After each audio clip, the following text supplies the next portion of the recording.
say their final goodbyes, and we just kept praying that the Lord would bring him through, because he's not ready to die. And he did pull through that.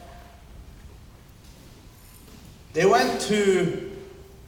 operating on his stomach to close some places of bleeding, and they decided that while they have him under anesthesia, they're going to put a pin in his leg and put him in traction, which they did.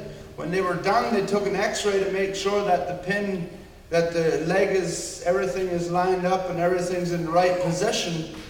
And they came back and said, his leg is not broken after all. They took the pin back out and took him off of traction. A few days later, they were getting ready to operate on his pelvis, and we told him take another x-ray before you operate. So they took another x-ray, they came back and they said they have to take another x-ray. Then they came back and said that leg's not broke, that pelvis isn't broken after all. We don't know what's going on. Now we believe that when they went back to take that second x-ray, they were probably checking the shoulder and the arm and other things that had been broken before to see if everything was healed or not. But we never heard another word about broken bones from that hospital. These things were just kept going on, and we kept praying that the Lord would spare his life and bring him through. And a little later, his dad called us and asked if we could come back into the hospital. He said he now has pneumonia, and he's going backwards really fast, and they're afraid they're going to lose him yet. He said, I want you to come in and pray for him, because I notice that every time you come in, something happens. And now this father was not necessarily a believer as far as his own Christian walk, but he saw something that was happening in his son when we would pray with him. So he believed enough to believe that when we prayed for him, something would happen. We went into the hospital. Now, this son is still in a coma. For 5 weeks, he was in a coma. And he's laying there on the bed with pneumonia. His fever is high, and he's losing it out. And my brother Jake and I just walked into the hospital there, and we just said, Lord, we don't know how to pray for him. Show us how to pray. And I immediately had the impression that we should put our hand I put my hands on top of each other and put them about 6 inches above his body, because he still has all kinds of wires and machines hooked up to him. We didn't even touch him. We just put our hands about 6 inches above his body. Jake put his hands on top of mine, and we just started praying that the Lord would heal that pneumonia. And all at once we felt this whoosh go through us. And it just... It felt like an electric shock, and it drained us. And his body started hopping up and down on the bed, and the alarms and the monitors are going off, and we're looking at each other, and we're like, we're getting out of here. So, and his mom was there, I think she thought we killed him. And she's there, breathe. Anyway, the next day, his dad called and said, you're not going to believe this, but his pneumonia is completely gone. He's completely healed of that pneumonia.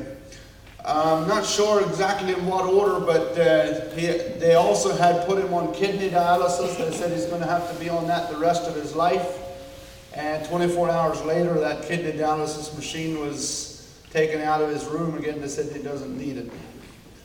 And so just one after next, just with him, we were seeing miracles happen.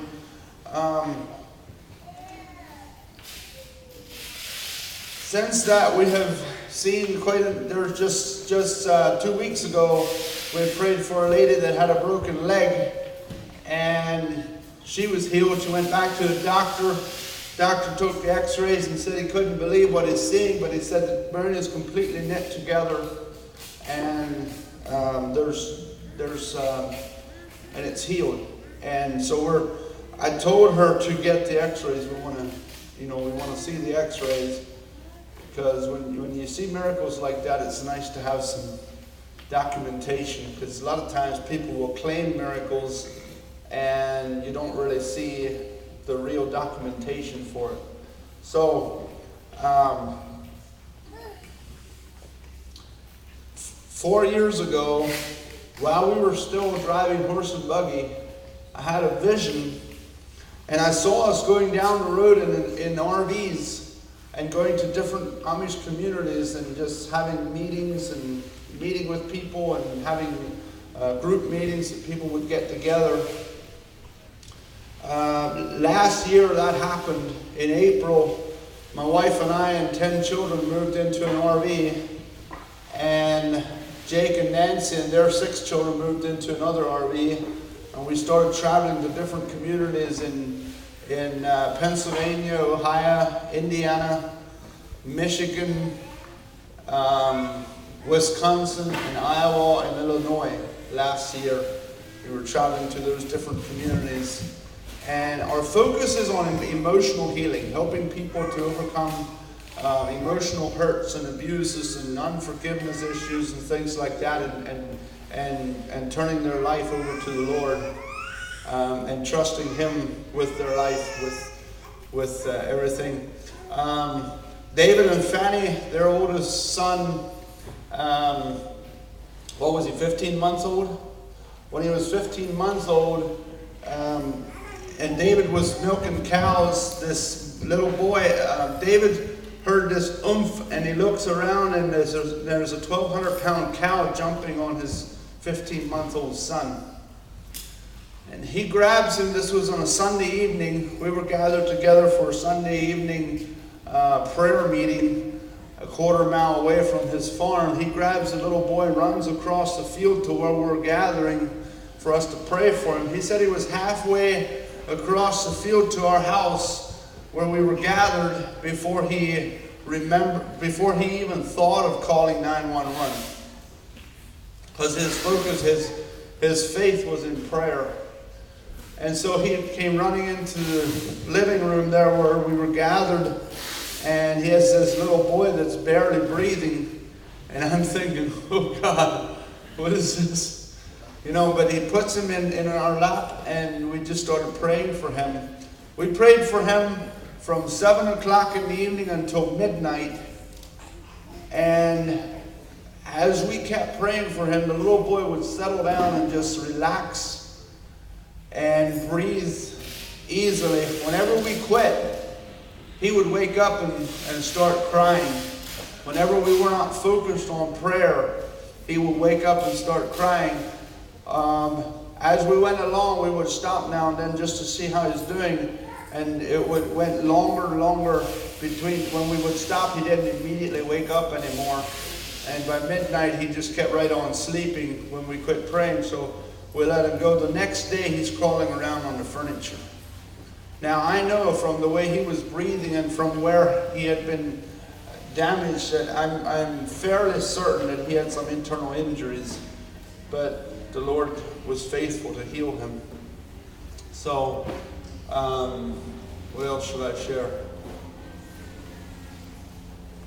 Are there any questions? John, was there any certain thing you wanted me to share?